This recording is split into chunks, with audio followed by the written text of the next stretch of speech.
Óbito do autor. Algum tempo hesitei se devia abrir estas memórias pelo princípio ou pelo fim, isto é, se poria em primeiro lugar o meu nascimento ou a minha morte. Suposto o uso vulgar seja começar pelo nascimento, duas considerações me levaram a adotar diferente método, e a primeira é que eu não sou propriamente um autor defunto, mas um defunto autor. Para quem a campa foi outro berço, a segunda é que o escrito ficaria assim mais galante e mais novo. Moisés, que também contou a sua morte, não a pôs no introito, mas no cabo, diferença radical entre este livro e o Pentateuco. Dito isto, expirei às 2 horas da tarde de uma sexta-feira do mês de agosto de 1869, na minha bela chácara de Catumbi. Tinha uns 64 anos, rijos e prósperos, era solteiro, possuía cerca de 300 contos e fui acompanhado ao cemitério por 11 amigos. 11 amigos. Verdade é que não houve cartas nem anúncios. Acresce que chovia, peneirava uma chuvinha miúda, triste e constante, tão triste, que levou um daqueles fiéis da última hora a intercalar esta engenhosa ideia no discurso que proferiu à beira de minha cova. Vós, que o conhecestes, meus senhores, vós podeis dizer comigo que a natureza parece estar chorando a perda irreparável de um dos mais belos caracteres que tem honrado a humanidade. Este ar sombrio, estas gotas do céu, aquelas nuvens escuras que cobrem o azul como um crepe funéreo, tudo isso é a dor crua e má que lhe rói a natureza as mais íntimas entranhas, tudo isso é um sublime louvor ao nosso ilustre e finado, bom e fiel amigo. Não me arrependo das 20 apólices que lhe deixei.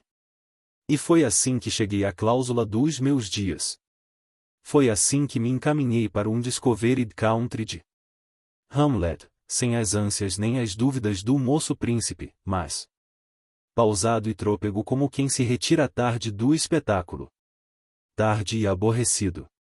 Viram-me ir umas 9 ou 10 pessoas, entre elas 3 senhoras, minha irmã Sabina, casada com o Cotrim, a filha, um lírio do vale, e tenham paciência.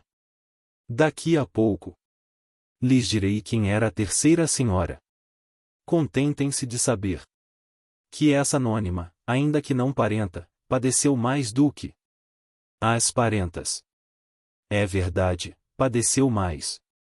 Não digo que se carpisse. Não digo que se deixasse rolar pelo chão, convulsa. Nem o meu óbito era coisa altamente dramática. Um solteirão que expira aos 64 anos, não parece que reúne em si todos os elementos de uma tragédia. E dado que sim, o que menos convinha a essa anônima era aparentá-lo. De pé, à cabeceira da cama, com os olhos estúpidos, a boca entreaberta, a triste senhora mal podia crer na minha extinção. Morto! Morto! Dizia consigo. E a imaginação dela, como as cegonhas que um ilustre viajante viu desferirem o voo desde o Ilício às ribas africanas.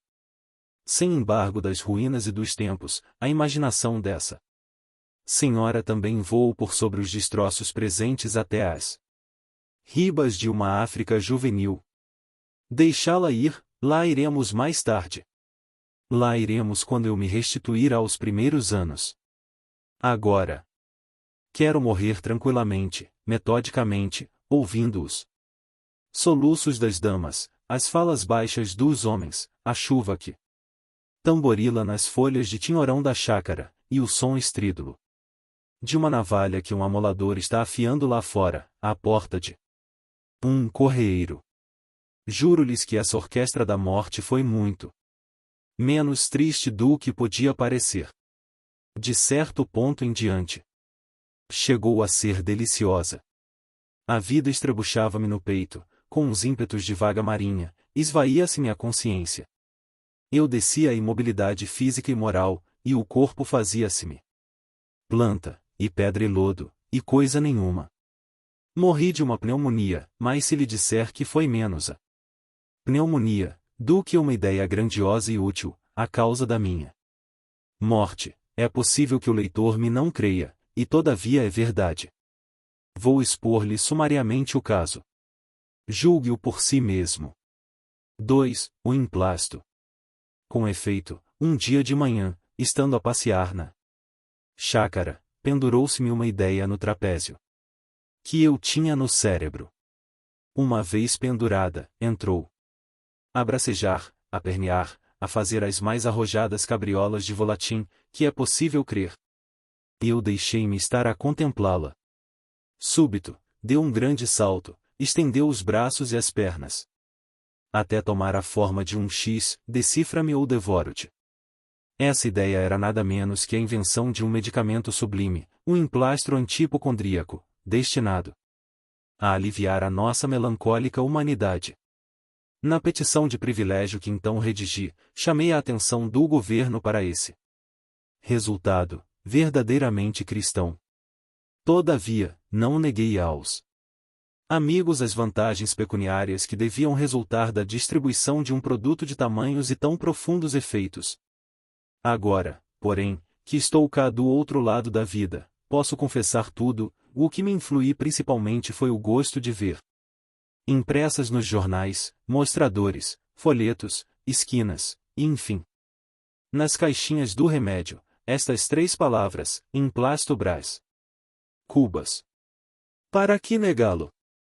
Eu tinha paixão do arruído, do cartaz, do foguete de lágrimas. Talvez os modestos me arguam esse defeito, fio, porém, que esse talento me hão de reconhecer os hábeis. Assim, a minha ideia trazia 2 faces, como as medalhas, uma virada para o público, outra para mim. De um lado, filantropia e lucro, de outro lado, sede de nomeada. Digamos, amor da glória. Um tio meu, cônego de prebenda inteira, costumava dizer que o amor da glória temporal era a perdição das almas, que só devem cobiçar a glória eterna. Ao que retorquia outro tio, oficial de um dos antigos terços de infantaria, que o amor da glória era a coisa mais verdadeiramente humana que há no homem. E, conseguintemente, a sua mais genuína feição. Decido o leitor entre o militar e o cônego, eu volto ao emplasto 3. A genealogia. Mas, já que falei nos meus 2 tios, deixem-me fazer aqui um curto esboço genealógico. O fundador da minha família foi um certo Damião Cubas, que floresceu na primeira metade do século XVIII. Era tanoeiro. De ofício, natural do Rio de Janeiro, onde teria morrido na penúria e na obscuridade, se somente exercesse a tanoaria. Mas não, fez-se lavrador, plantou, colheu, permutou o seu produto por boas e honradas patacas, até que morreu, deixando o grosso cabedal a um filho, licenciado Luiz Cubas. Neste rapaz é que verdadeiramente começa a série de meus avós, dos avós que a minha família sempre confessou, porque o Damião Cubas era, afinal de contas, um tanoeiro, e talvez mau tanoeiro, ao passo que o Luiz Cubas estudou em Coimbra, primou no estado, e foi um dos amigos particulares do vice-rei Conde da Cunha. Como este apelido de Cubas lhe cheirasse excessivamente a tanoaria, alegava meu pai, bisneto de Damião, que o dito apelido fora dado a um cavaleiro, herói nas jornadas da África, em prêmio da façanha que praticou, arrebatando 300 cubas aos mouros. Meu pai era homem de imaginação, escapou à tanoaria nas asas de um calembor. Era um bom caráter, meu pai, varão digno e leal como poucos. Tinha, é verdade, uns fumos de pacholice, mas quem não é um pouco pachola nesse mundo? Releva notar que ele não recorreu à inventiva senão depois de experimentar a falsificação. Primeiramente, entroncou-se na família daquele meu famoso homônimo, o capitão Mor Brás Cubas, que fundou a vila de São Vicente, onde morreu em 1592. E por esse motivo é que me deu o nome de Brás. Opôs-se-lhe, porém, a família do capitão Mor, e foi então que ele imaginou as 300 cubas mouriscas. Vivem ainda alguns membros de minha família, minha sobrinha Venância, por exemplo, o lírio do vale, que é a flor das damas do seu tempo, vive o pai, o Cotrim, um sujeito que... Mas não antecipemos os sucessos, acabemos de uma vez com o nosso emplasto. 4. A ideia fixa. A minha ideia, depois de tantas cabriolas, constituirá-se ideia fixa. Deus te livre, leitor, de uma ideia fixa, antes um argueiro, antes uma trave no olho. Vê o Cavour. Foi a ideia fixa da unidade italiana que o matou. Verdade é que Bismarck não morreu, mas cumpre advertir que a natureza é uma grande caprichosa e a história uma eterna loureira. Por exemplo, Suetônio deu-nos um Cláudio, que era um simplório, ou uma abóbora como lhe chamou Sêneca, e um Tito, que mereceu ser as delícias de Roma. Veio modernamente um professor e achou o meio de demonstrar que dos dois Césares, o delicioso, o verdadeiro delicioso, foi o abóbora de Sêneca. E tu, Madama Lucrécia, flor dos Borgias, se um poeta te pintou como a Messalina católica, apareceu um Gregorovius incrédulo que te apagou muito essa qualidade, e, se não vieste a lírio, também não ficaste pântano. Eu deixo-me estar entre o poeta e o sábio. Viva pois a história, a volúvel história que dá para tudo e, tornando a ideia fixa, direi que é ela que faz os varões fortes e os doidos, a ideia móvel, vaga ou furtacor é a que faz os Cláudios. Fórmula Suetônio. Era fixa minha ideia, fixa como? Não me ocorre nada que seja assaz fixo nesse mundo, talvez a lua, talvez as pirâmides do Egito, talvez a afinada dieta germânica. Veja o leitor a comparação. Que melhor lhe quadrar, veja-a e não esteja daí a torcer-me o nariz, só porque ainda não chegamos à parte narrativa destas memórias. Lá iremos. Creio que prefere a anedota à reflexão. Como os outros leitores, seus confrades, e acho que faz muito bem. Pois lá iremos. Todavia, importa dizer que este livro é escrito com pachorra, com a pachorra de um homem já desafrontado da brevidade do século, obra supinamente filosófica. De uma filosofia desigual, agora austera, logo brincalhona, coisa que não edifica nem destrói, não inflama nem regala, e é todavia mais do que passatempo e menos do que apostolado. Vamos lá, retifique o seu nariz, e tornemos ao emplasto. Deixemos a história com os seus caprichos de dama elegante. Nenhum de nós pelejou a batalha de Salamina, nenhum escreveu a Confissão de Augsburgo. Pela minha parte, se alguma vez me lembro de Cromwell, é só pela ideia de que Sua Alteza, com a mesma mão que trancara o parlamento, teria imposto aos ingleses o emplasto Brás Cubas. Não se riam dessa vitória comum da farmácia e do puritanismo. Quem não sabe que ao pé de cada bandeira grande, pública, ostensiva, há muitas vezes várias outras bandeiras modestamente particulares, que se hasteiam e flutuam à sombra daquela, e não poucas vezes lhe sobrevivem? Mal comparando, é como a raia miúda, que se acolhia à sombra do castelo feudal, caiu este e a raia ficou. Verdade é que se fez graúda e castelã. Não, a comparação não presta. 5. Em que aparece a orelha de uma senhora. S. E não quando, estando eu ocupado em preparar e apurar a minha invenção, recebi em cheio um golpe de ar, adoeci logo, e não me tratei. Tinha um emplasto no cérebro, trazia comigo a ideia fixa dos doidos e dos fortes. Via-me, ao longe, ascender do chão das turbas, e remontar ao céu, como uma águia imortal, e não é diante de tão excelso espetáculo que um homem pode sentir a dor que o punge. No outro dia estava pior, tratei-me enfim, mas incompletamente. Sem método, nem cuidado, nem persistência, tal foi a origem do mal que me trouxe à eternidade. Sabem já que morri numa sexta-feira, de aziago, e creio haver provado que foi a minha invenção que me matou.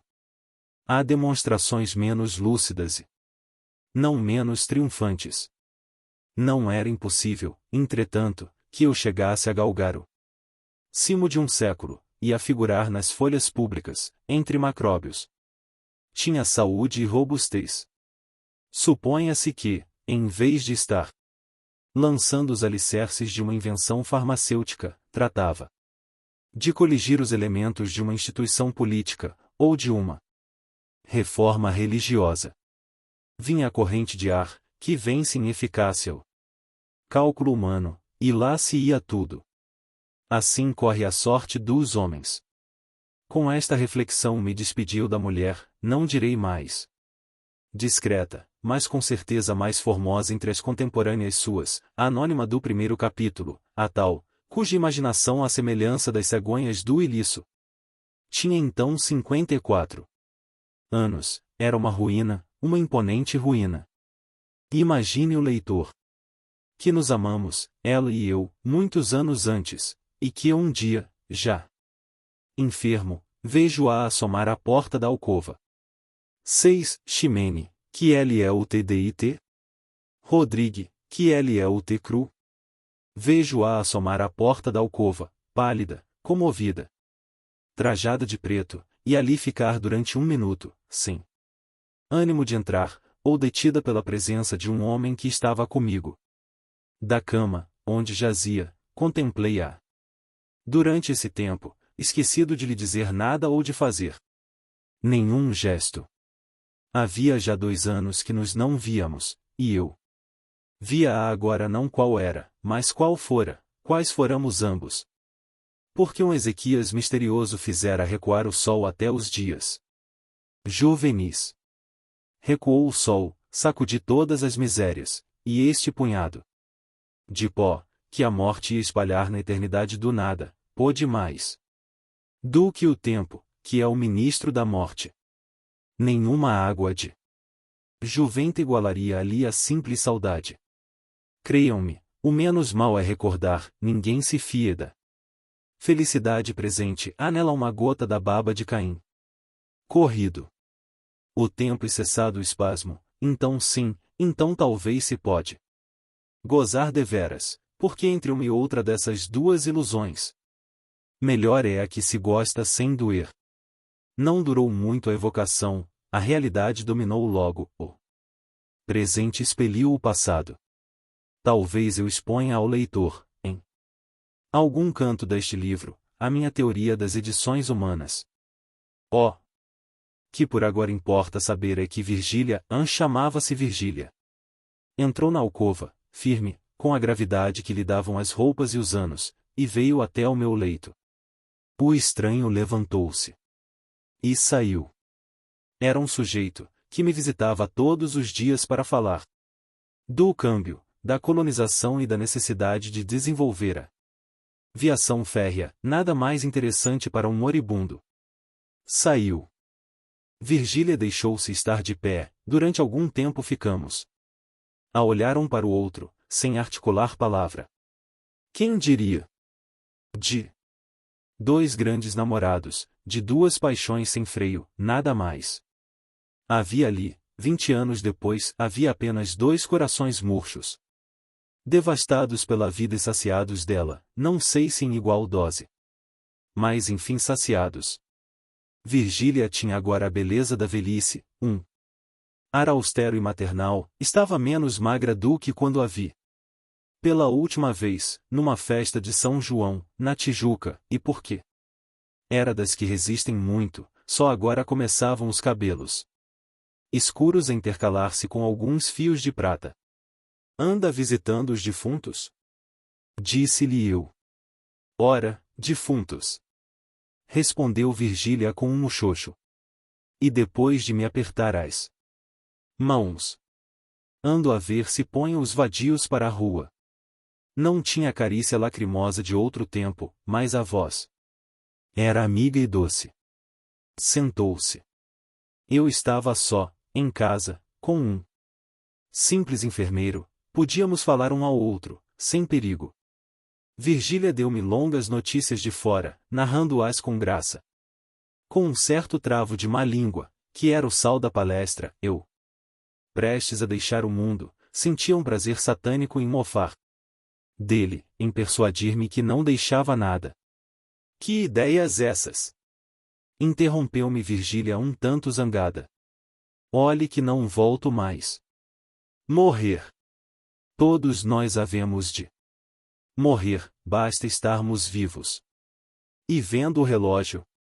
Jesus! São 3 horas. Vou-me embora. Já? Já, virei amanhã ou depois. Não sei se faz bem, retorqui, o doente é um solteirão e a casa não tem senhoras. Sua mana? Há de vir cá passar uns dias, mas não pode ser antes de sábado. Virgília refletiu um instante, levantou os ombros e disse. Com gravidade. Estou velha. Ninguém mais repara em mim. Mas, para cortar dúvidas, virei com o Nhonho. Nhonho era um bacharel, único filho de seu casamento, que, na idade de 5 anos, fora cúmplice inconsciente de nossos amores. Vieram juntos, 2 dias depois, e confesso que, ao vê-los ali, na minha alcova, fui tomado de um acanhamento que nem me permitiu corresponder logo às palavras afáveis do rapaz. Virgília adivinhou-me e disse ao filho. Nhonho, não repares nesse grande manhoso que aí está. Não quer falar para fazer crer que está à morte. Sorriu o filho, eu creio que também sorri, e tudo acabou em pura galhofa. Virgília estava serena e risonha, tinha o aspecto das vidas imaculadas. Nenhum olhar suspeito, nenhum gesto que pudesse denunciar nada, uma igualdade de palavra e de espírito, uma dominação sobre si mesma, que pareciam e talvez fossem raras. Como tocássemos, casualmente, nos amores ilegítimos, meio secretos, meio divulgados, via falar com desdém. E um pouco de indignação da mulher de que se tratava, aliás. Sua amiga. O filho sentia-se satisfeito, ouvindo aquela palavra digna e forte, e eu perguntava a mim mesmo o que diriam de nós os gaviões, se Buffon tivesse nascido gavião. Era o meu delírio que começava. 7. O delírio. Que me conste, ainda ninguém relatou o seu próprio delírio, faço eu, e a ciência mo agradecerá. Se o leitor não é dado à contemplação destes fenômenos mentais, pode saltar o capítulo, vá direito à narração. Mas, por menos curioso que seja, sempre lhe digo que é interessante saber o que se passou na minha cabeça durante uns 20 a 30 minutos. Primeiramente, tomei a figura de um barbeiro chinês, bojudo, destro, escanhoando um mandarim, que me pagava o trabalho. Com beliscões e confeitos, caprichos de mandarim. Logo depois, senti-me transformado na Suma Teológica de São Tomás, impressa num volume, e encadernada em marroquim, com fechos de prata e estampas, ideia esta que me deu ao corpo a mais completa imobilidade, e ainda agora me lembra que, sendo as minhas mãos os fechos do livro, e cruzando-as eu sobre o ventre, alguém as descruzava, Virgília de certo, porque a atitude lhe dava a imagem de um defunto. Ultimamente, restituído à forma humana, vi chegar um hipopótamo, que me arrebatou. Deixei-me ir, calado, não sei se por medo ou confiança, mas, dentro em pouco, a carreira de tal modo se tornou vertiginosa, que me atrevi a interrogá-lo, e com alguma arte lhe disse que a viagem me parecia sem destino. Engana-se, replicou o animal, nós vamos à origem dos séculos. Insinuei que deveria ser muitíssimo longe, mas o hipopótamo não me entendeu ou não me ouviu, se é que não fingiu uma dessas coisas, e, perguntando-lhe, visto que ele falava, se era descendente do cavalo de Aquiles ou da asna de Balaão, retorquiu-me com um gesto peculiar a estes dois quadrúpedes. Abanou as orelhas. Pela minha parte fechei os olhos e deixei-me ir à aventura. Já agora não se me dá de confessar que sentia umas tais ou quais cócegas de curiosidade, por saber onde ficava a origem dos séculos, se era tão misteriosa como a origem do Nilo, e sobretudo se valia alguma coisa mais ou menos do que a consumação dos mesmos séculos, reflexões de cérebro enfermo. Como ia de olhos fechados, não via o caminho, lembra-me só que a sensação de frio aumentava com a jornada, e que chegou uma ocasião em que me pareceu entrar na região dos gelos eternos. Com efeito, abri os olhos e vi que o meu animal galopava numa planície branca de neve, e vários animais grandes de neve. Tudo neve, chegava a gelar-nos um sol de neve. Tentei falar, mas apenas pude grunhir esta pergunta ansiosa. Onde estamos? Já passamos o Éden. Bem, paremos na tenda de Abraão. Mas se nós caminhamos para trás? Redarguiu motejando a minha cavalgadura. Fiquei vexado e aturdido. A jornada entrou a parecer-me enfadonha e extravagante, o frio incômodo, a condução violenta. E o resultado impalpável. E depois, as cogitações do enfermo. Dado que chegássemos ao fim indicado, não era impossível que os séculos, irritados com lhes devassarem a origem, me esmagassem entre as unhas, que deviam ser tão seculares como eles. Enquanto assim pensava, íamos devorando o caminho, e a planície voava debaixo dos nossos pés, até que o animal estacou. E pude olhar mais tranquilamente em torno de mim. Olhar. Somente, nada vi, além da imensa brancura da neve, que desta vez invadira o próprio céu, até ali azul. Talvez, a espaços, me parecia uma ou outra planta, enorme, grotesca, meneando ao vento as suas largas folhas. O silêncio daquela região era igual ao do sepulcro, dissera-se que a vida das coisas ficará estúpida diante do homem. Caiu do ar. Destacou-se da terra? Não sei, sei que um vulto imenso, uma figura de mulher me apareceu então, fitando-me. Uns olhos rutilantes como o sol. Tudo nessa figura tinha a vastidão das formas selváticas, e tudo escapava à compreensão do olhar humano, porque os contornos perdiam-se no ambiente. E o que parecia espesso era muita vez diáfano. Estupefato, não disse nada, não cheguei sequer a soltar um grito, mas, ao cabo de algum tempo, que foi breve, perguntei quem era e como se chamava, em curiosidade de delírio. Chama-me natureza ou Pandora, sou tua mãe e tua inimiga. Ao ouvir esta última palavra, recuei um pouco, tomado de susto. A figura soltou uma gargalhada, que produziu em torno de nós o efeito de um tufão, as plantas torceram-se e um longo gemido quebrou a mudez das coisas externas. Não te assustes, disse ela, minha inimizade não mata, sobretudo pela vida que se afirma. Vives, não quero outro flagelo.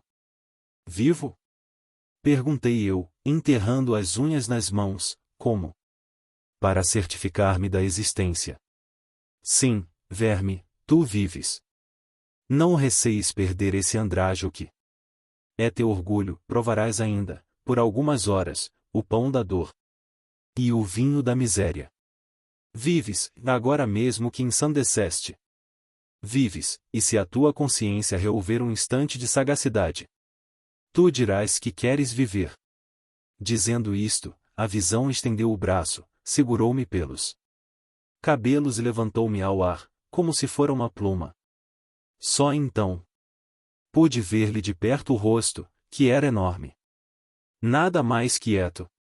Nenhuma contorção violenta, nenhuma expressão de ódio ou ferocidade. A feição única, geral, completa, era a da impassibilidade egoísta, a da eterna surdez, a da vontade imóvel. Raivas, se as tinha, ficavam encerradas no coração. Ao mesmo tempo, nesse rosto de expressão glacial, havia um ar de juventude. Mescla de força e vício, diante do qual me sentia eu o mais débil e decrépito dos seres. Entendeste-me? Disse ela, no fim de algum tempo de mútua contemplação. Não, respondi, nem quero entender-te, tu és absurda, tu és uma fábula. Estou sonhando, de certo, ou, se é verdade, que enlouqueci, tu não passas de uma concepção de alienado, isto é, uma coisa vã, que a razão ausente não pode reger nem palpar. Natureza, tu? A natureza que eu conheço é só mãe e não inimiga, não faz da vida um flagelo, nem, como tu, traz esse rosto indiferente, como o sepulcro. E por que Pandora? Porque levo na minha bolsa os bens e os males, e o maior de todos, a esperança, consolação dos homens. Tremes? Sim, o teu olhar fascina-me. Creio, eu não sou somente a vida, sou também a morte. E tu estás prestes a devolver-me o que te emprestei. Grande, lascivo, espera-te a voluptuosidade do nada. Quando esta palavra ecoou, como um trovão, naquele imenso vale, afigurou-se-me que era o último som que chegava a meus ouvidos, pareceu-me sentir a decomposição súbita de mim mesmo. Então, encarei-a com olhos súplices, e pedi mais alguns anos. Pobre minuto! Exclamou.